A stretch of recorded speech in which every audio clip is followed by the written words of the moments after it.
거듭난 신자는 하나님께서 지키신다, 이런 제목으로 하나님 말씀을 전하겠습니다. 하나님께로부터 난 자들에게는 모두 뚜렷하게 드러나는 여러 분명한 증거들이 있다는 사실을 이제까지 거듭난 신자, 거듭난 자녀의 시리즈의 설교를 들으시면서 여러분들은 분명하게 깨닫게 되셨으리라 믿습니다. 신자로 이 세상을 살아가는 동안에 우리가 스스로에게 끊임없이 던져보아야 될 질문은, 나는 과연 진정한 하나님의 사람인가 하는 이 존재론적인 질문입니다. 신앙에 있어서 구원에 관한 자기 확신과 확증, 그 이상의 중요한 것은 없고, 교회의 사명과 본분에 있어서 한 영혼을 구원해서 거듭나게 하는 일 이상으로 중요한 가치는 없습니다. 제가 이 거듭남에 관한 주제의 설교를 시작하게 된 동기도 성도 여러분 한 분 한 분이 다시 한번 진지하게 자신의 구원의 문제에 대한 분명한 확증과 확신을 여러분들이 갖게 하시기 위함이었습니다. 평생을 교회에 다녔어도 구원의 확신이 없이 임종을 맞이해야 되는 이런 비극이 우리 가운데 누구에게도 일어나게 해서는 안 되기 때문에 7주에 걸쳐서 이 주제의 말씀을 여러분들에게 설교했습니다. 교회 안에는 언제든지 아직 거듭나지 않았음에도 불구하고 자기가 구원을 받았다고 믿는 신자와 이미 거듭났으나 거듭된 죄와 그리고 자신의 연약으로 인해서 자기 자신의 거듭남에 대한 어떤 불확실함과 의심으로 자신의 구원의 문제에 대해서 깊이 회의하고 있는 두 부류의 신자들이 존재합니다. 그러하게 신자들은 스스로 끊임없이 이 휘몰아치는 여러 현실의 상황과 문제들 속에서도 우리가 정신을 집중해서 자신의 영혼의 실체와 신앙의 실존을 규명하고, 그리고 요동치 않는 변함없는 구원의 확실성과 확신을 소유하고 그것을 유지하기 위해서라도 더욱 영적인 갈망과 깊은 진리에 대한 진지한 사유함을 잃어버려서는 안 된다는 것입니다. 중요한 것을 붙들고 결코 그것을 놓쳐서는 안 되는 거예요. 그리고 붙들되 부러지는 가지를 붙들어서는 안 되고 줄기를 붙들어야 되는 것입니다. 떨어지지 않기 위해 붙잡은 것이 만약 썩은 동아줄이라면 어떻게 될까요? 뚝 하고 끊어져서 성길낭떠러지로 떨어져 버리겠죠. 여러분들이 붙잡고 계신 그것이 진정한 진리가 맞는지, 오늘 여러분들의 신앙의 삶이 과연 성경이 말씀하고 있는 거듭난 신자로서의 삶이 맞는지를 확인하고 또 확인해 봐야 되는 것입니다. 내가 가고 있는 이 길이 분명한 구원의 길이 맞는지를 언제나 진리를 통해서 검증하고 확인해 보아야 되는 것입니다. 그리고 누군가 나를 붙들어 줄 것이라는 이런 안일한 생각들, 그리고 언젠가는 나도 잘 믿게 될 날이 오겠지 하는 이런 근거 없는 낙관주의, 그리고 게으름들은 속히 우리가 벗어버려야 되는 것들입니다. 한때는 성실한 신자였던 자들 가운데 많은 자들이, 여러분들이 알고 있는 많은 자들이 배도와 배교의 늪에 빠져버린 것을 여러분 알고 있지 않습니까?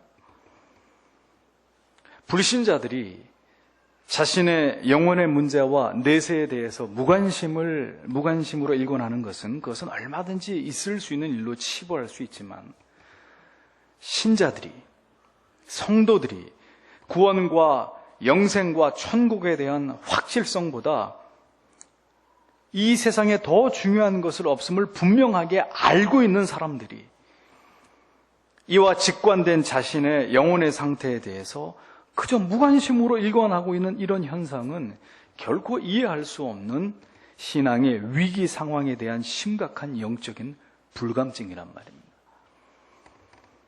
예레미야가 눈물을 흘리면서 그렇게도 민족의 패망과 하나님의 임박한 심판을 경고하면서 너희는 돌이키라고 말씀하는데도 도무지 이것을 깨닫지 못하고 돌이킬 줄 몰랐던 이스라엘 백성들의 모습을 보면서 우리는 그들을 구경해서는 안 됩니다. 어느 순간 그 모습이 바로 나의 모습이, 우리의 모습이 될 수 있다는 이런 경각심을 우리가 가지고 있어야만 되는 것입니다. 구원의 확신은 거듭남의 유무와 매우 깊은 관련이 있다고 말씀드렸습니다. 신자가 구원의 확신이 없다는 것은 결코 바람직한 현상이 아닙니다. 그건 정상적인 것이 아닙니다. 언제든 부패와 타락으로 하나님을 멀리하던 시대에 살았던 많은 기독교인들의 특징은 그들 자신의 구원의 문제를 한없이 그들이 가볍게 여겼다는 점이었습니다. 구원에 관해서, 영생의 문제에 관해서 그렇게 가볍게 여긴 만큼이나 구원의 확신을 가진 자들이 희박했다는 것을 역사는 우리에게 교훈해주고 있습니다. 이것은 비유컨대 엔진에 치명적인 이상이 생기면 수만 피트 상공에서 지상을 향해서 비행기가 곤두박질 쳐져서 산산조각이 날 것이라는 것을 분명히 알면서도 엔진의 심장과도 같은, 비행기의 심장과도 같은 엔진의 고장을 방치하고 이것을 철저하게 정비하지 않는 어리석은 조종사와 같은 것입니다. 인간은 언제나 이렇게 자신의 영혼의 문제에 대해서 어리석단 말이에요. 아직은 괜찮아. 이번 한 번뿐인데, 이번이 마지막인데 하고 자신을 다독거리면서 깊이 죄에 빠져 살아가고 있는 자기 자신을 기만하면서 살고자 하는 것이 죄인들의 습성이고 하나님과 멀리 떨어져 있는 자들의 공통된 특징이란 말이에요. 매우 위험한 생각임을 알지 못하고 있는 것입니다. 구원을 받은 하나님의 자녀랄지라도 이 타락한 세상 속에서 신자의 구원의 확실성과 영원성을 그 자신만의 의지로 지켜나가기에는 이것이 분명히 한계가 있다는 것을 하나님은 잘 알고 계시는 분이십니다. 결국 예수 그리스도의 보혈의 공로를 믿는 믿음으로 말미암아 저 위대한 칭의의 교리와 그리고 궁극적인 구원과 영생을 위한 성도의 견인의 이 위대한 교리가 없다면 우리는 절대로 우리의 자력으로 영생과 영화에 이를 수 없다는 것을 진리는 우리에게 밝힙니다. 오늘 본문은 바로 이와 같은 맥락 속에서 하나님께서 택하신 하나님의 거듭난 자녀들을 향한 하나님의 이 붙드심의 은총을 우리에게 잘 설명해 주고 있습니다. 성경은 우리에게 말합니다. 하나님께로부터 난 자는 다 범죄하지 아니하는 줄을 우리가 아노라. 자, 여러분들이 거듭난 신자의 시리즈 설교를 들으시면서 두 번째 말씀드린 주제가 기억이 나십니까? 바로 거듭난 신자는 고질적이고 습관적인 죄를 범하지 않는다라고 했습니다. 이 부분을 다시 반복해 보겠습니다. 하나님께로부터 난 자는 다 범죄하지 아니하는 줄을 우리가 아노라. 이 말씀의 의미는 거듭난, 중생한, 회심을 경험한 하나님의 자녀는 계속해서 반복해서 동일한 죄를 짓지 않는다는 그런 의미입니다. 지속적인 죄, 자신이 행하고 있는 것이 정확하게 죄라는 사실을 인지하고 있음에도 불구하고 그 죄로부터 벗어나거나 도망치지 않은 채로 반복적으로 그 죄를 저지르고 있는 사람은 결코 거듭난 신자라고 여길 수 없다고 성경은 확증하고 있습니다. 우리가 범하는 죄 가운데는 그것이 죄인지를 정확하게 인지할 수 있는 지식이 없어서, 즉 무지하기 때문에 저지르는 죄들이 있습니다. 또는 죄라는 사실을 알지만 우리의 의지의 연약함으로 범죄하게 되고, 그래서 말할 수 없는 양심의 고통과 괴로움 속에서 결국은 그 죄를 토해내면서 돌이켜 회개하게 되는 그런 죄들도 있습니다. 문제는 이런 두 경우의 죄가 아니고 고의적으로 이것이 죄라는 사실을 알고도, 그래서 상당한 양심의 거부와 가책과 어떤 죄책이 있었음에도 불구하고 자신의 어리석은 고집과 의지로 그 모든 것들을 묵살해버린 채로 죄를 범하는 그런 죄들입니다. 그래서 시편 19편 13절에 다윗은 노래하기를 또 주의 종에게 고의로 죄를 짓지 말게 하사, 고범죄라고 되어 있습니다. 고의로 죄를 짓지 말게 하사 그 죄가 나를 주장하지 못하게 하소서. 그리하면 내가 정직하여 큰 죄과에서 벗어나겠나이다.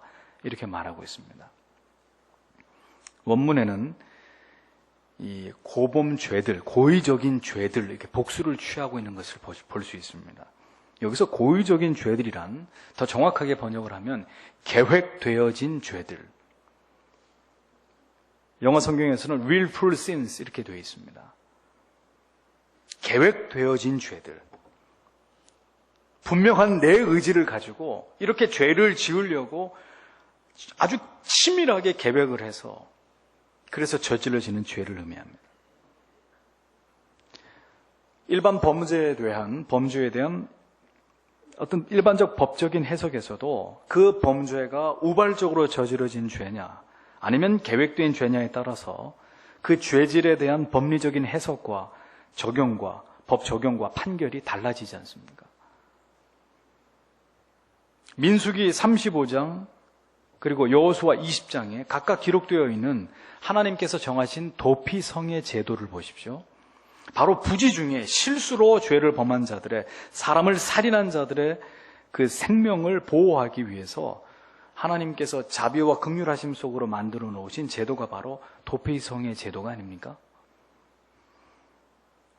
하지만 고의적인 죄, 계획적인 죄, 분명히 죄라는 사실을 알고도 성령과 양심의 저항에 역행하면서 상당한 자신의 의지에 욕망에 고집과 집착이 작용된 죄에 대한 성경의 평가는 아주 냉정하단 말이에요. 그러한 죄를 범하는 자는 결코 거듭난 하나님의 자녀라고 볼 수 없다는 것입니다.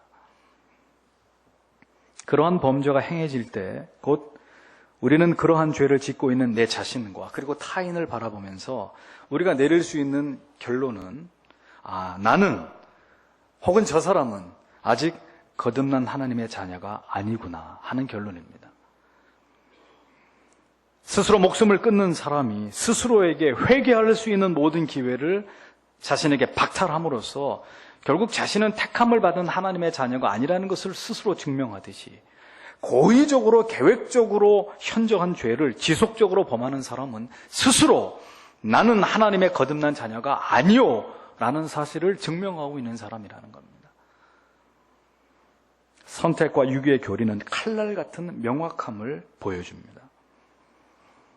신명기 32장 5절에 그들이 여호와를 향하여 악을 행하니 하나님의 자녀가 아니요 흠이 있고 삐뚤어진 세대로다 라고 했습니다.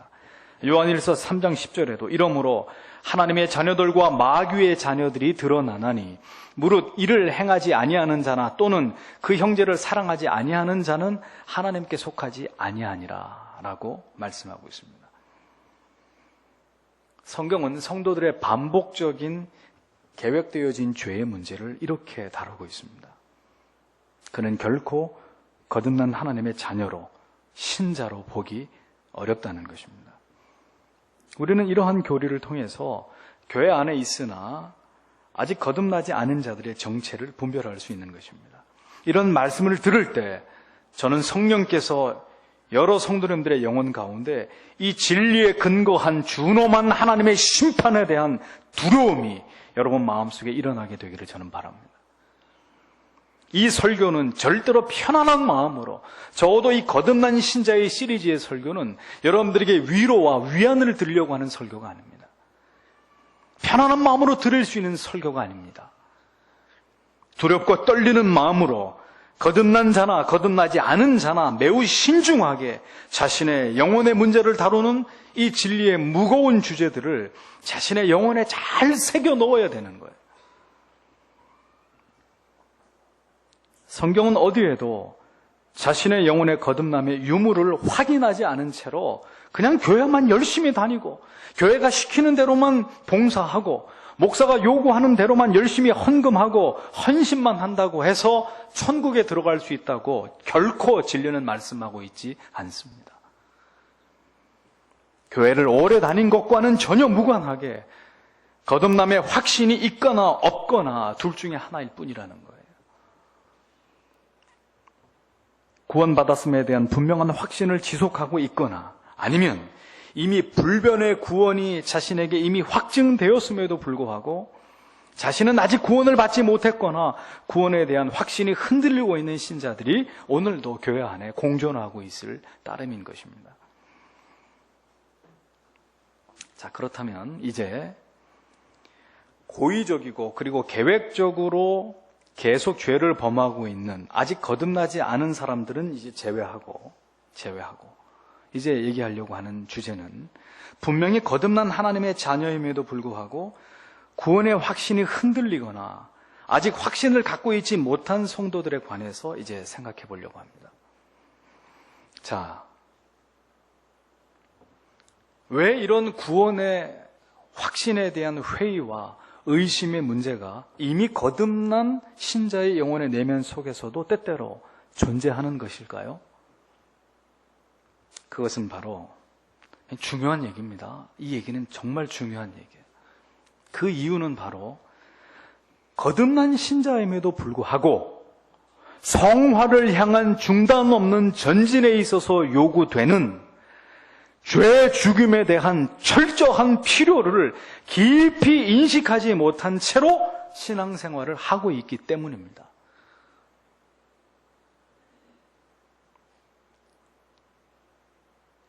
죄 죽임에 대한 철저한 필요를 깊이 인식하고 이것에 대해서 깨어있는 그런 신앙생활을 하고 있지 않기 때문에 때때로 내가 구원을 받은 사람이 맞는지 근본의 문제에 대한 회의와 의심이 뭉게구름처럼 우리의 영혼 가운데서 일어나는 것입니다.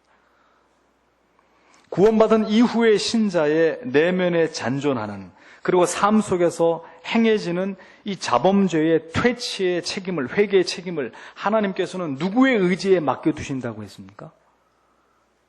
하나님이 알아서 하신다고 했나요? 누구의 의지에게? 그렇습니다. 이것은 어느 누가 대신해 주는 것이 아니고 신자 자신의 의지를 통해서 죄와 싸워나가고 하나님 앞에 무릎을 꿇고 지은 죄를 회개하려고 하는 이런 회개에 대해서 깨어있는 마음이 우리에게 있어야 되는 것입니다. 성화는 우리의 의지와 성령의 이 협력을 통해서 진전된다는 이 성화의 교리의 핵심을 제가 여러분들에게 여러 차례 설명을 드렸습니다. 그러므로 결국 죄의 빈번히 패배하는 거룩한 의지의 박약함이 결국은 자신의 구원의 여부에 대한 혼란을 스스로 가중시키게 되는 것이라는 것을 여러분들은 분명하게 이 머릿속에 기억하고 있어야 돼요. 아, 이것이 바로 내 구원의 확신을 뿌리쳐 흔드는 문제이구나. 이 지식을 정확하게 여러분들이 마음 가운데 새기고 있어야 된단 말이에요. 분명히 거듭난 신자라 할지라도 죄에 대해서 빈번히 실패하고 패배를 반복하게 되면 스스로 거듭났는지 구원받았는지에 대한 심각한 회의와 의심에 부딪힐 수밖에 없는 거예요. 30년을, 40년을 예수를 믿었다 할지라도 그가 죄에 대해서 보여주는 그런 단호함, 죄를 죽이고자 하는 결연한 의지가 없다면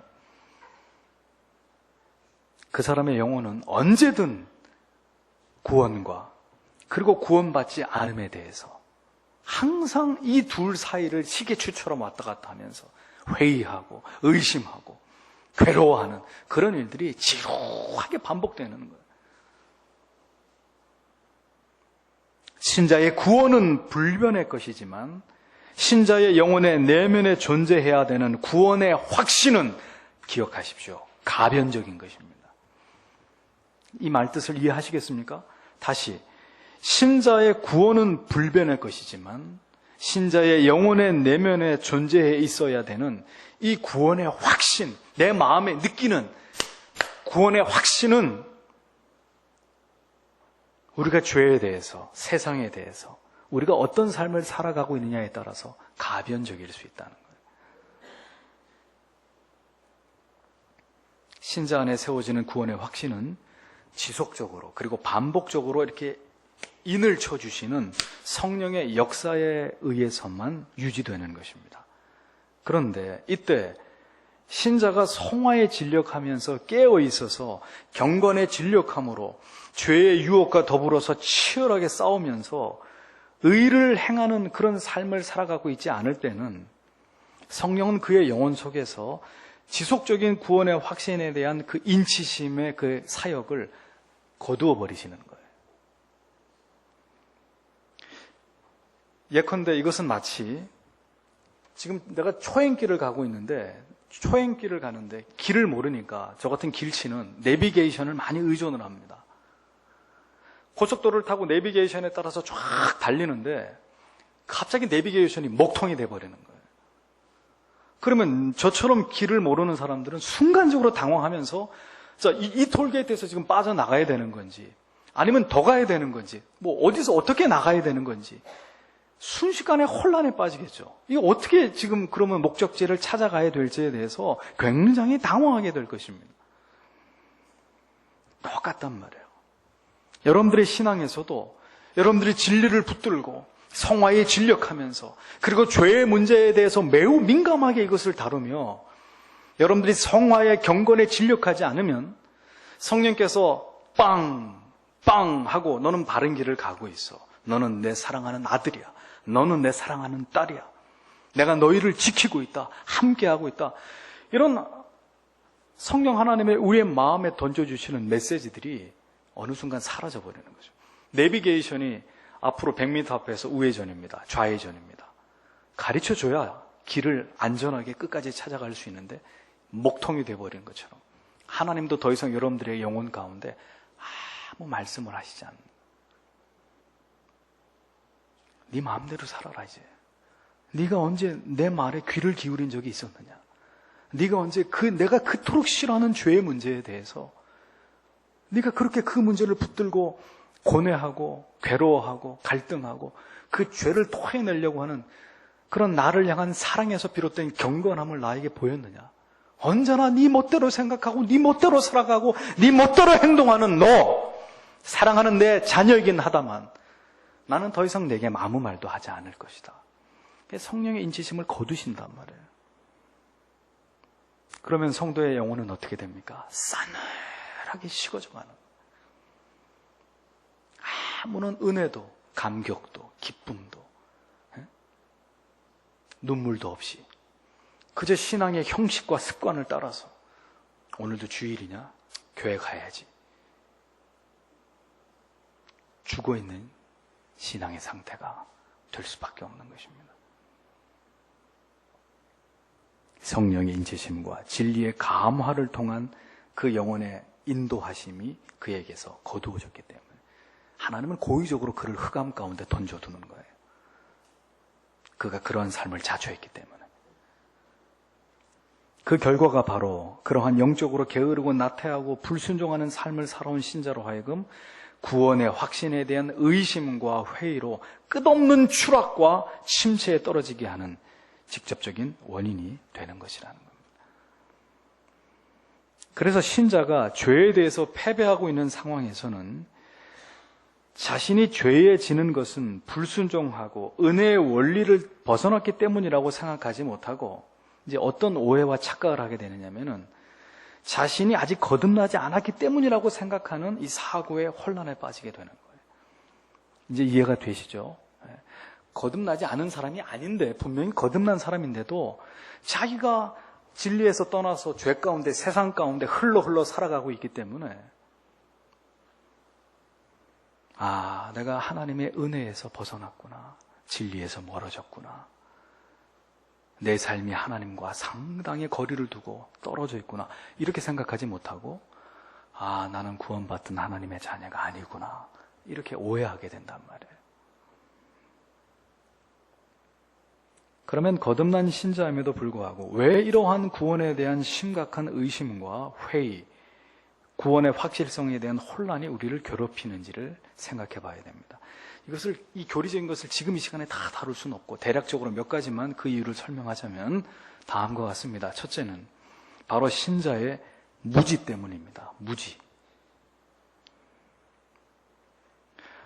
한 사람의 죄인이 복음을 받아들이고 신자가 되었으면 이제 그리스도를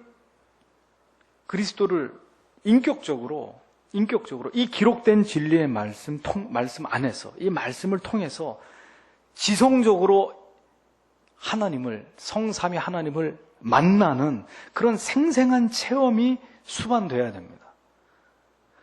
교회 가서 예수 믿고 그냥 예배만 드리면 그게 전부가 아니고 우리의 지성과 지각을 통해서 그리고 기록하신 66권 생명의 말씀을 통해서 하나님이 어떤 분인지를 알아가야 돼. 배워가야 돼. 신앙이 무엇인지를 깨달아가야 돼. 예배의 엄수와 그리고 체계적인 성경 공부와 그리고 성도 간의 끈끈한 사랑의 교제 속에서 많은 성경의 지식들과 그리고 삶의 원리들을, 신자로서의 삶의 원리들을, 원칙들을 습득해 가야 됩니다. 우리가 배가 고파서 개굴스럽게 음식을 먹듯이 세상의 무지와 어두움 가운데 살았던 지난 날들을 뼈저리게 회개하면서 그냥 막 하나님의 진리의 말씀에 대한 거룩한 허기짐으로 하나님의 말씀을 배우고 깨닫고 모든 예배에 나와서 그 하나님을 알기 위해서 몸부림치는 이런 거룩한 노력이 반드시 구원받은 신자 안에는 있어야 되는 거예요. 그건 옵션이 아니란 말이에요. 그거는 시간 있고 한가한 사람들이나 그렇게 믿고 나같이 바쁜 사람은 일주일에 한 번 교회 나가는 이것도 대단히 나로서는 선심을 쓰는 건데 그런 얘기 나한테 하지 마십시오. 혹시 여러분 가운데 그런 분이 계신다면 번지수를 잘못 찾으셨어요. 그렇게 해서 믿을 수 있는 구원은 없어요, 기독교 안에.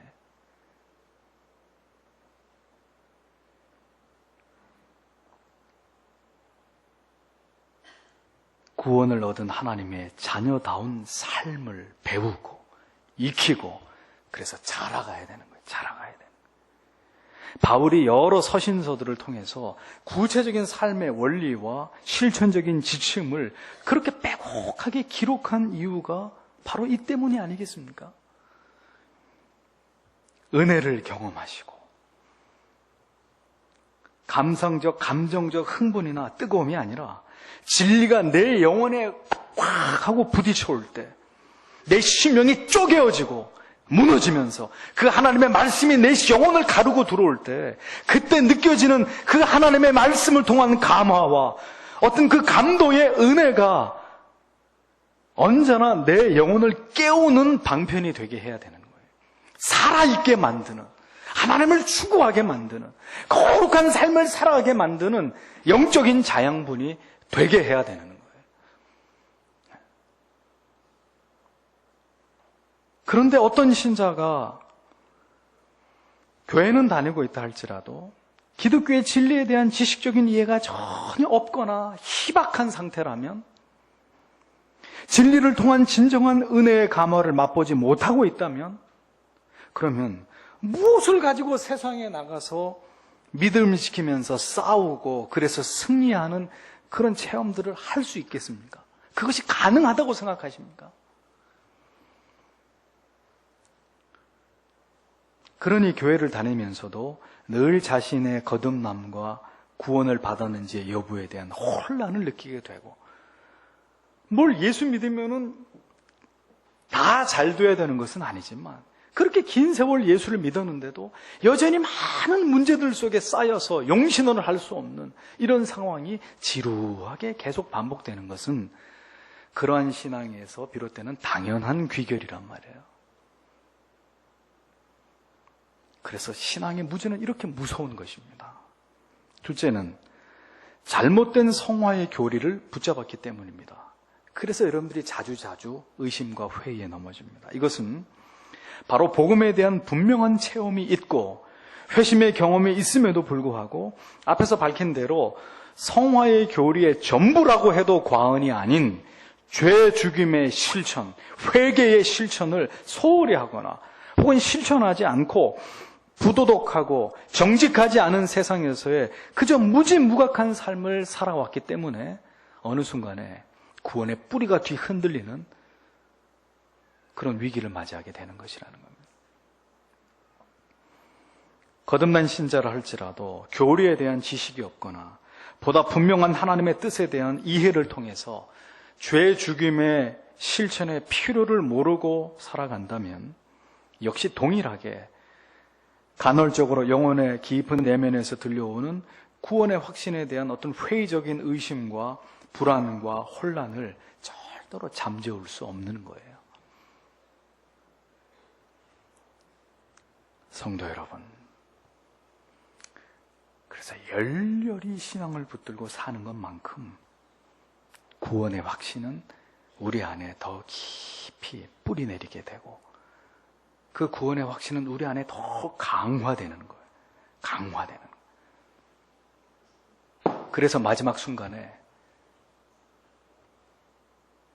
우리의 생명을, 우리의 목을 겨누면서 예수를 부인하면 살려주마 하는 상황이 임해도 내 마음에 뿌리 박혀있는 그 구원의 확신 때문에 자, 어서 내 생명을 취하거라. 내 한평생 내 아버지가 나를 모른다 하신 적이 없는데 내가 당신 앞에 내 아버지를 부인하고 내 생명을 비굴하게 지키겠느냐. 내 생명을 어서 거두거라. 그렇게 담대함으로 우리의 목숨으로 신앙을 지켜낼 수 있는, 우리의 생명을 버리면서까지 우리의 믿음을 지킬 수 있는 신자로 자꾸 자라가고 성장해 갈 수 있는 것입니다. 거저되는 것은 아무것도 없어요. 절대로 거저되는 것은 아무것도 없어요. 부디 저는 이 말씀을 듣는 여러분 가운데 주일 오전 예배만 나오던 분들께서 이제는 오후 예배도 드리시고 주일날만 교회 와서 예배 드리는 분들께서 수요 예배도 나오시고 금요 기도에도 나오시고 새벽 기도에도 나오셔서 정말 내 인생에 내가 그 어느 때보다도 하나님을 이렇게 간절히 붙들었던 적이 언제였을까 생각할 수 있는 그런 신앙의 전성기를 여러분들의 삶 가운데 불러와야 돼요. 누가 아무도 대신해 주지 않아요. 셋째는 영적인 순결과 거룩함보다는 여러분들이 이 세상에서의 행복을 추구하기 때문입니다. 신자로서 이 세상을 사는 동안 참된 기쁨을 어리석게도 세상에서 찾고자 하는 경향들 때문이에요. 세상에서 기쁨을 맛보려고 하는 거죠. 교회에 와서, 온 가족이 교회에 와서 하나님 앞에 기도하고 예배드리는 것으로 기쁨을 누리지 않고 세상에서 우리가 즐거워하는 것을 누리면서 그렇게 살려고 하는 이 세상에서의 행복에 대한 미련을 버리지 못한 것들 때문에 우리는 때때로 현저히 우리의 신앙의 믿음의 분량이 줄어들면서 결국 구원의 문제까지 궁극적으로 의심해 볼 수밖에 없는 위기를 자초하는 것입니다. 세속적인 신자가 추구하는 가치는 신앙 때문에 이 세상에서 행복해지는 것이지만 진정한 신자가 추구하는 가치는 세상의 화려함과 아름다움을 등지고 이 세상에서 홀로 거룩해지는 것, 더 순결해지는 것, 거기에 있는 것입니다. 하나님께서 이 세상을 창조하신 그 장엄한 목적도 모르고 그리스도께서 자신의 죄에서 구속하셔서 궁극적으로 이루고 싶어 하시는 거룩한 계획이 무엇인지도 모른 채로 신앙을 마치 자기 번영의 기회로 삼으려는 사람들에게서 하나님과 거룩한 교통 속에서 살기 위해서 죄와 더불어 피 흘리기까지 싸우기를 기대하는 것은 그건 불가능한 일입니다. 그러니 이러한 숭고한 동기와 목적이 없는 신자의 구원의 확실성은 그의 영혼 가운데서 유효적으로 보증되고 확신될 수 없는 것이 그것이 당연한 일일 수밖에 없는 거예요.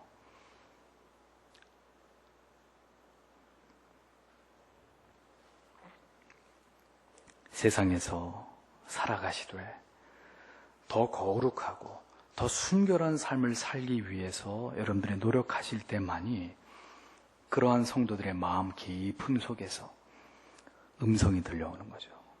너는 내 사랑하는 아들이다. 내가 너를 기뻐한다. 그리고 구원의 확신과 내세의 기쁨은 우리 안에 더 충만해지는 것입니다. 자, 그러면 오늘 본문의 구절로 다시 돌아가 보겠습니다. 하반절에 하나님께로부터 나신 자가 그를 지키심에 악한 자가 그를 만지지도 못하느니라 라고 오늘 본문의 하반절에 기록되어 있습니다. 바로 이러한 거듭났으나 스스로의 불순종과 연약함으로 자신의 구원의 본질적인 문제에 대한 혼란과 의심을 갖는 자들을, 그러나 우리 주 예수 그리스도께서는 어떻게 하신다고요? 지키신다. 그들을 지키신다라고 약속해 주고 계십니다.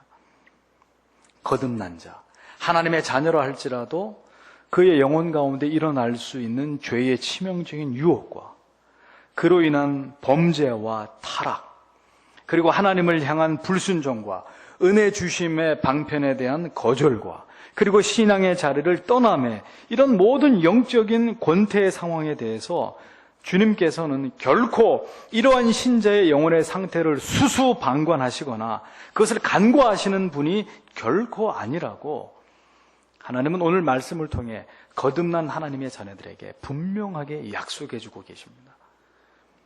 미끄러지는 자들을 향한 하나님의, 주님의 특별한 은혜로 그를 붙들어 주심이 있다고 성경은 우리에게 말씀해 주고 있는 거예요. 주님께서는 거듭나고 구원받은 하나님의 자녀라 할지라도 다윗이 그러했듯이 죄와 유혹 앞에 얼마나 인간의 의지가 나약하고 보잘것없는지를 아시는 분이십니다. 그래서 여러 가지 은혜의 방편을 통해서 신자가 이미 얻은 구원을 확고하게 지켜나가면서 그의 구원의 확실성을 날마다 확인할 수 있는 성령의 인치심으로 이 세상에서 믿음으로 살기 위해 분투하는 하나님의 자녀들을 오늘도 돕고 지원하고 그리고 위로하시고 그리고 격려하시고 거기서 이렇게 끄집어내시는 이런 일들을 지금도 감당하고 계신다는 겁니다. 주님께서는 신자 안에 내주하시는 성령과 더불어 그러면 어떻게 우리를 붙들어 주시는 걸까요? 중요한 얘기를 한 가지 더 하겠습니다. 어떻게 우리를 붙들어 주시느냐? 붙들어 주신다고 했는데 어떻게 붙들어 주시느냐? 그것은 바로 어느 순간 내가 지금까지 지어왔던 그 죄를 죄라고 선명하게 깨닫도록 도와주시는 거예요. 어제까지는 몰랐어요. 이게 죄인 줄 몰랐어요.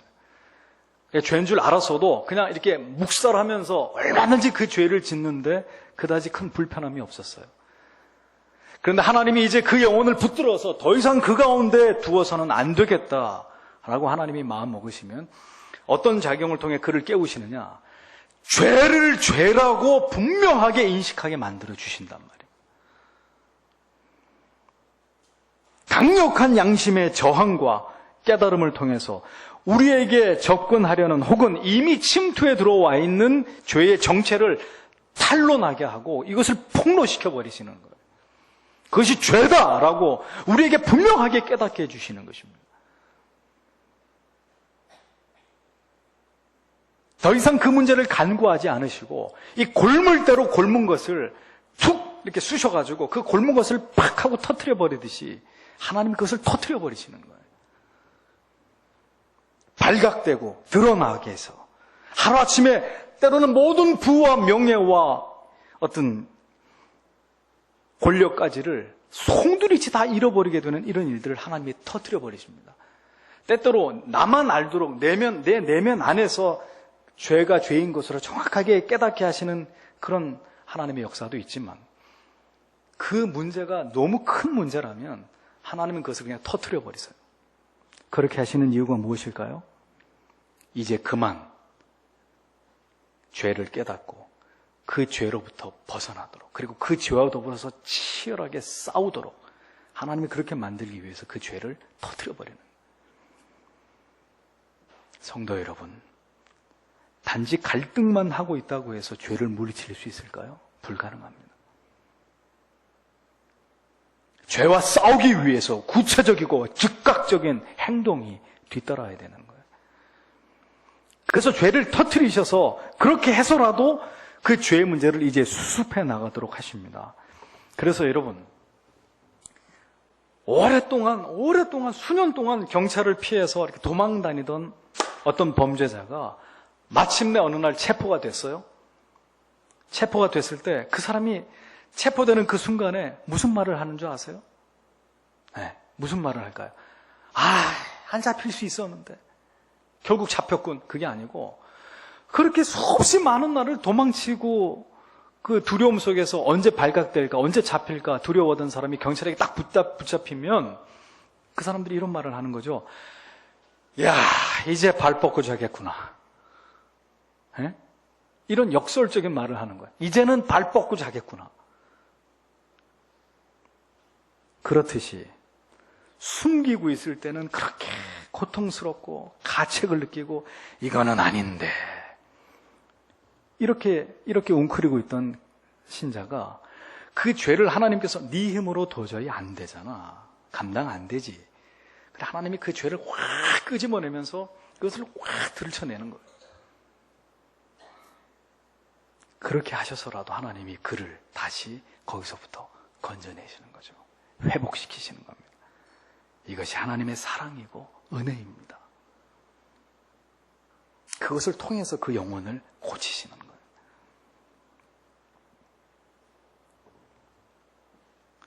싸우고자 하는 전의가 있는 신자에게 주님께서는 더욱 죄와 더불어 싸워 이길 수 있는 강력한 하늘의 자원을 공급하시는 분이십니다.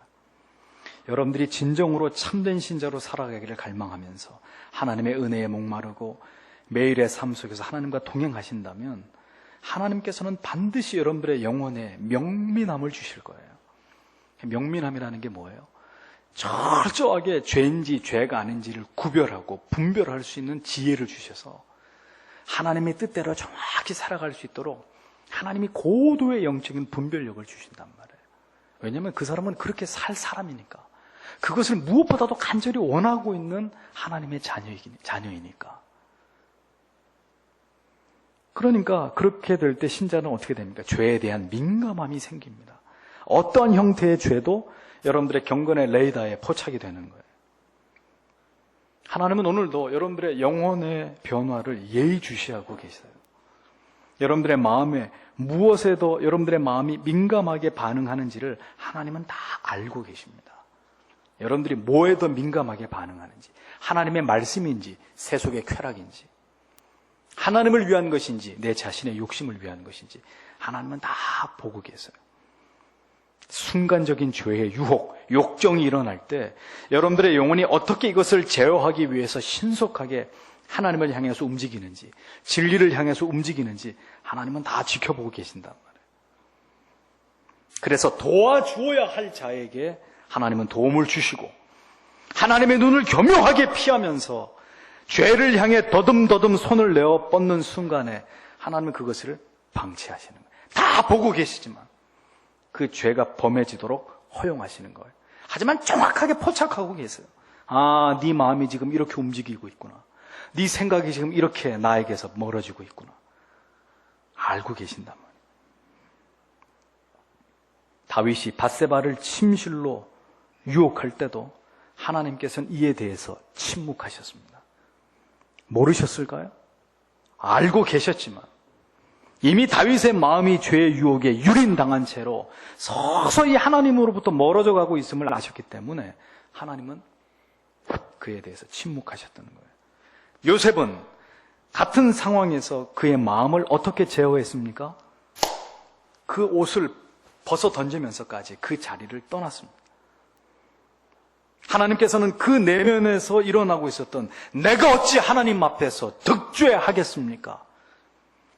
하는 그 마음의 즉각적인 죄에 대한 반응, 그 중심을 보시고 겉옷을 벗어두고라도 보디발의 아내의 손에서 즉시 벗어날 수 있도록 하나님이 그를 도와주신 거란 말이에요.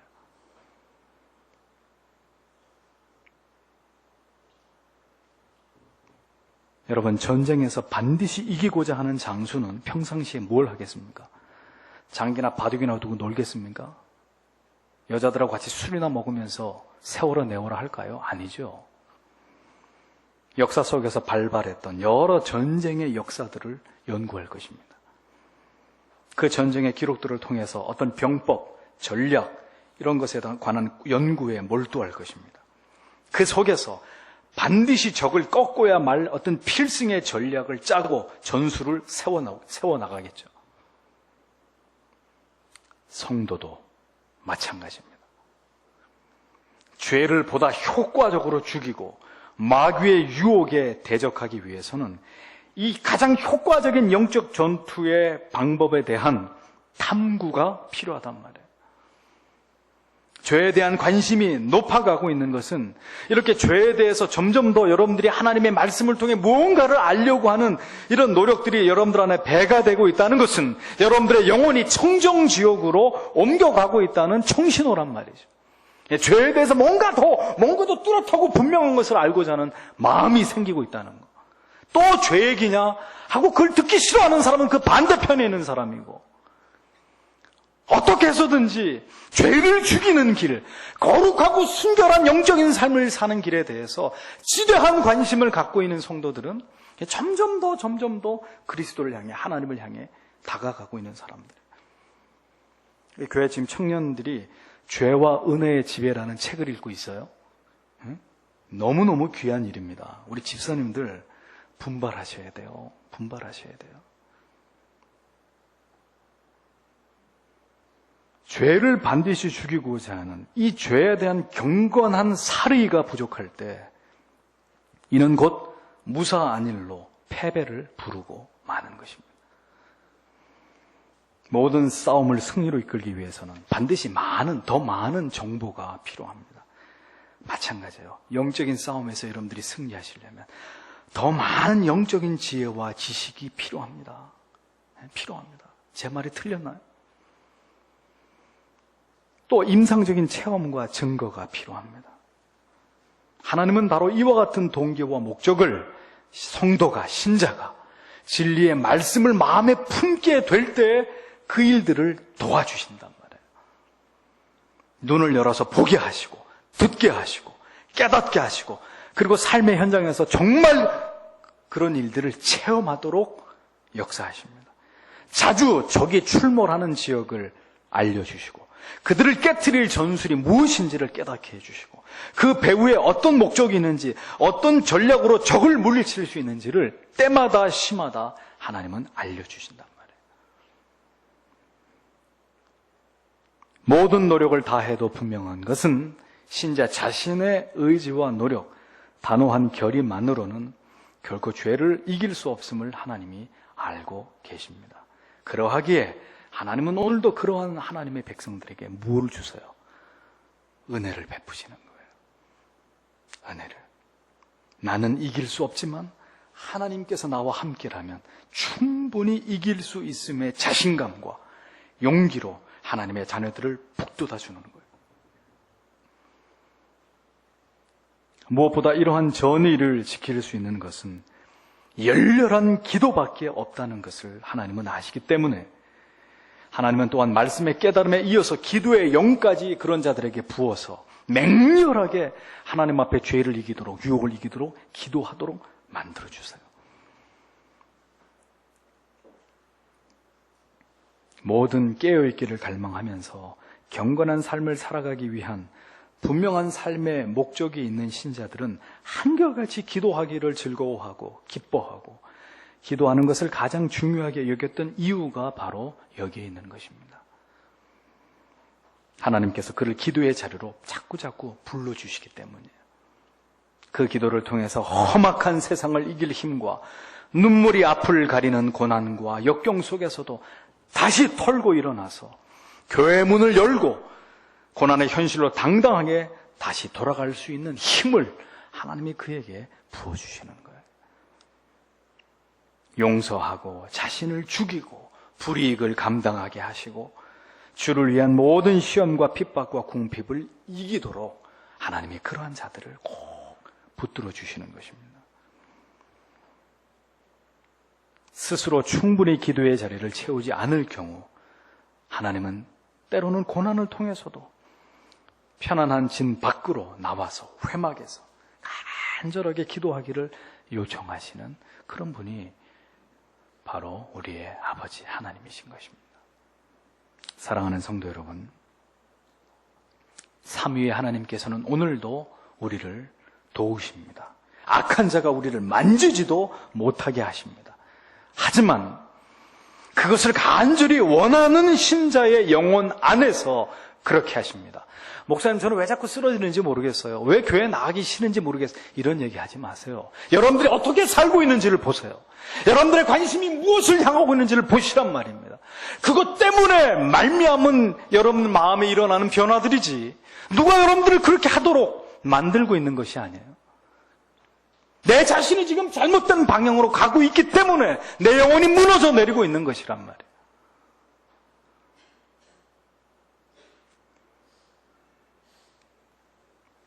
우리 안에서 우리와 함께 일하시되 우리의 의지를 거스르고 성령께 순종하는 의지가 없는 가운데 일방적으로 우리를 위해서 역사하시는 분이 아니시란 말이에요.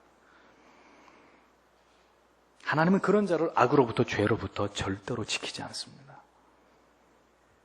신자 안에 있는 철저한 하나님에 대한 의존, 그 하나님에 대한 신뢰를 통해서만 하나님은 오늘도 우리 안에서, 우리의 삶의 현장에서 역사하십니다.